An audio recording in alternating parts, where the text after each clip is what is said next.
Welcome back to another BBL SuperCoach team preview discussion on the SuperCoach Swordplay channel. We're doing Brisbane Heat. We've just pumped out Adelaide Strikers. Gentlemen, how are we this evening? Very, very good, mate. Very, very good. Looking forward to talking about a team that's a little bit more relevant than the Strikers, our first team preview. Yeah, no, they weren't much chop, unfortunately. Joshy, how are you since we last spoke about 17 seconds ago? Yeah, really good. Just changed the clothes. It's a new day. What are you talking about? We're doing a podcast every single day. Oh, yeah, absolutely. Absolutely. No, we're releasing these daily for content. If you're listening on Spotify, we thank you. If you're listening on the YouTube channels, then thank you regardless. But Brisbane Heat, gentlemen, they're relevant, clearly. They've got the double round 2. Just straight off the bat, who are we liking? Throw some names at me. Bartlett and Nisa are the two that I'm red hot on. Nisa's just that price tag, 93K for what we know he is, what we know he can do. I think that's just an absolute bargain. Obviously, also helps that he's got DPP. And then, yeah, Bartlett, he's just evolved in such a great player. Like, he's regularly in the Australian white ball teams at the moment, and he's earned that. And price at 128K, I mean, this is someone that I think last season was priced at 200K or very close to it. So he comes in at a pretty good price. And yeah, they're probably the two that really stick out to me. Obviously, Afridi is the massive signing, pick one in the BBL draft, but probably not going to start him at that price just because I like some of the value options, but definitely one to consider come the round 2 double. Absolutely. DR, what about you, mate? Who have you got your eye on? Absolutely echo Josh's thoughts there. So I got both Bartlett and Nisa currently in the side. As I said, really good price points, what they can produce and what history suggests. So I think they're really easy selections. Just lock them there. Week 2, already there. All done. Afridi, again, I'm with Joshy. Originally, I started him in my side, but at that price, I thought, let's just see how he goes for the week and get him in week 2. So I decided not to actually start him there. And probably the only other thing to mention is a little bit disappointing for old Spencer Johnson up the top there, 185K. Obviously, don't look to go near him. But yeah, I think it's really those big three for me, as Joshy just mentioned. How about yourself, mate? Anyone else on your radar apart from the big three? Nah, it's those 3 or nothing, in my opinion. I'm huge on Nisa, purely price point. He can swing the bat. We all know that. He's a fantastic swing bowler. Bartlett, I mean, fairly certain he was 207K last year, and all he did was just bowl line and length, outswing, pick up multiple wickets. And there was even games where he made runs. Like, he can bat. There's no doubt about that. And I am huge on their number 1 international signing, and that is Shaheen Afridi. They didn't have that much variation. If you looked at their attack, it was either like they had Johnson. We know he's injured. There hasn't been any updates. But right now, out of the pace bowlers, I mean, Nisa's quality, but he's right arm. Bartlett's quality, but he's right arm. And then you've got Jack Wildermuth that bowls up and down fairy bread, right arm. So no, thank you. Afridi is a proven T20 superstar. So I'm huge on him, especially for 152K. And they have the Melbourne Renegades first up, in the first round. There is a world where he takes 3 for absolutely nothing. So I'm huge on him. So, but I guess. I was just going to say, it's worth noting that Renegades game is at GMHBA as well, and we've seen what that pitch is like for bowlers. I think Nice has taken a hat trick on that deck before, so definitely something to look out for. I'm not big on the bowlers. I will say I love these little digs. But if they have done the pricing correctly and it was based off of averages last year, Colin Munro would be the most the number one picked player in SuperCoach because he averaged a tick over sweet FA. And the pricing on him is just wrong in my opinion. But if you had to pick someone that isn't a bowler / bowling all rounder in Nisa, I'd potentially go there. But nah, it's just the three bowlers to me that I've got my eyes on. Like, are we all in agreement that that's about it? I know you two are big on just two of them, not three, but it seems we all agree on that. Yeah, absolutely. And just with Nisa, you talk about value here. You look back to the 23-24 season, this bloke started at 213k. That was his starting price. So that's the sort of talent and scoring power that this guy has. We're getting him under 100k DPP. He's got the doubling in week 2. I think it's an absolute no-brainer just to start him. Chuck him on your bench if you need to. So yeah, huge on the first two, and still big on number 3, but still tossing and turning whether or not to actually start him, but definitely looking to get him in week 2. Yep.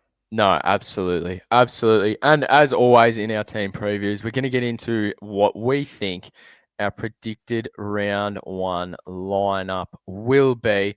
Joshy, because I'm such a gentleman, do you want to kick us off, mate? Yeah, why not? I think we might actually have a couple of differences in this one. We had none in the strikers team, but I've got Pearson and Munro at the top. I've got Pearson taking the gloves. It could be Allsop, but just going to give them to him for now. At 3, I've got McSweeney. 4, I'm torn on if Renshaw could become available by the start of BBL. So I've actually put Weigben and Renshaw there. And if Renshaw's available, it'll be him, if not Weigben. At 5, I've got Bryant. 6, I've got Allsop. 7, Nisa. 8, Bartlett. 9, your favourite player in the world, Jack Wildermuth. Number 10, Afridi. And 11, Matt Kuhneman. What can I ask you? Why would Renshaw not be available? Just, I think there is a chance that he could end up in that test team. Just with Kawaja's back, head to open, I think there's a chance that they could bring in another batsman, whether it's Inglis, whether it's Renshaw. I think he is one to keep an eye on. At time of recording, we're Tuesday, 2nd of December, so the test is still a couple of days away. So yeah, just one to keep an eye out for. If Renshaw's available, he's at that 4 spot. If not, I think it might be Weigman. I like that you bring up that point because it is the third test we need to be cognizant of for, I guess, coinciding with the start of BBL. From what I've read tonight is that they're not bringing anyone in for the second test, but obviously they definitely could for the third. So, I mean, Renshaw definitely could get called up. I have no clue. But my predicted round 1 lineup, if Renshaw is available, is Colin Munro at number 1. And it will be either, depending on how they go, McSweeney or Jimmy Pearson. If they go Jimmy Pearson, then I think so it'll be McSweeney at 3 or Renshaw at 3. I'm leaning towards Munro at 1, McSweeney 2, and Renshaw 3. Then at number 4, the hardest decision I've had so far is either Lockie Hearn or Hugh Webbigan. Don't know if I'm butchering that name, but both have shown quite a lot with the bat in domestic cricket. So that spot could go either way at number 4. 5, it's Bryant. I mean, that's his spot. He's nailed that. Tommy Allsop at 6. I think he keeps the gloves because Jimmy Pearson, he's a little bit better than Harry Nielsen. And if you listen to our first team preview, you'll know what I think of him. Bartlett will come in at 7 because I think he's a better batsman than Wildermuth. At 8, Jack Wildermuth. 9, Nisa. Those 3 could chop and change. Then at 10, Afridi and Kuhneman at 11. So again, we're fairly similar, mate. Very similar in our predicted lineups. We did talk about their international signings. Why, can I ask, are you two not on Shaheen Afridi just for his caliber? Like, is it the price point or? I think I just want to have a look at him first. Starting the two Heat already in the Nisa and the Bartletts with that value, I think at 150K just for round one, I just want to see how Freddie goes. I don't think on the single he can hurt you that much. Maybe he takes 3 wickets and a good economy rate and he kills me. But I think just having that look, I actually did a tweet today, but very, very limited sample size. But Frady's T20 numbers in Australia, they're not amazing. He had that 2022 World Cup where he took 11 wickets from 7 games, averaged 59 Supercoach, which was a good result. But most recently in November last year, in the Pakistan-Australia 3-game series, he took 1 wicket in 3 games on Australian soil and averaged 22 Supercoach points. So I like to go off Supercoach points for the internationals if they have Australian records. His isn't horrible, especially that 22 World Cup, but more recently, I think it gives me enough reason at that price tag and the value in the Heat to maybe just have a look round one. Yep, completely understandable. DR, what about you, mate? Yeah, it's very simple for me, mate. I had him in the flex, and just looking at Tim David and his recent form, I didn't actually have Tim David in the side, and I thought it's just a no-brainer. And we'll talk about the Hurricanes in another video, but I thought it's just a no-brainer. You got to get Timmy David in the side, and I thought, well, Freddie's sitting there, easy swap, and I've just left that money in the bank. So that was a pretty simple move for me there, mate. Yeah, I can understand that. Well, clearly he's their number one signing. They have signed Tommy Allsop again, who obviously plays his cricket in England. I know we've got to touch on the internationals, but do we really need to speak about him at all? Definitely not. Not at his batting position that's looking from anywhere from 5 to 7. Yes, he might get a few bonus points as the keeper if he does get the gloves, but yeah, he's basically a bat only at 5 to 7. So that's just a no. Yeah, no for me. Yep.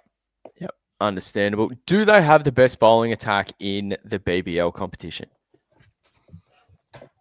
Not with Johnson out. With Johnson back potentially, but I think there's some pretty good bowling lineups. I mean, we'll speak about the Gates soon, but their batting lineup it could go large, it could go small, but their bowling lineup now they've added Berendorf, already had Tom Rogers, have Zampa, Fergus O'Neill just keeps improving, and even Ty as that depth bowler as well. I think they've probably got the best bowling lineup at the moment. But yeah, if Heat had Johnson very much in the equation, but yeah, without him, I don't think it is. Who does he push out? Spencer Johnson. Yeah. Well, I've got Williams in there, and he's not playing if Johnson's. Yeah. No, I'd agree with that. Yeah, definitely agree with that. Well, I think we've covered who we actually are, I guess, really considering in our starting lineups or who we're looking to bring in for that round 2 double. If you had to choose one singular player, just one, doesn't affect your salary, but they're in your starting team, which pod pick are you going for, DR? I'm going straight to you first, mate.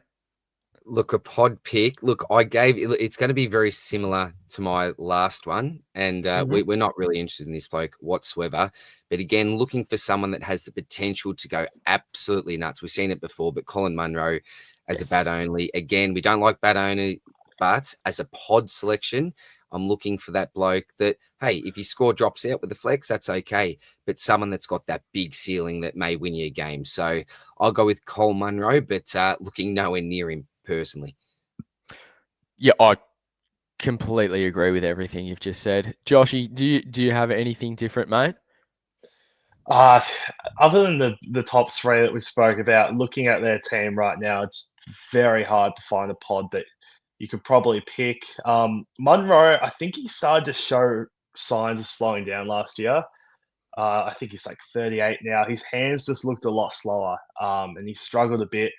But we do know that he has those massive scoring potential. Like I think he's got a couple of 80 plus run totals across his BBL career. If I had to pick someone, maybe McSweeney. Mhm. He's always got the potential to bowl some spin bowl overs. Like he's done it before in the past, very very rarely, but also just he'll be batting top four, and you never know, he could be able to pop a good score out.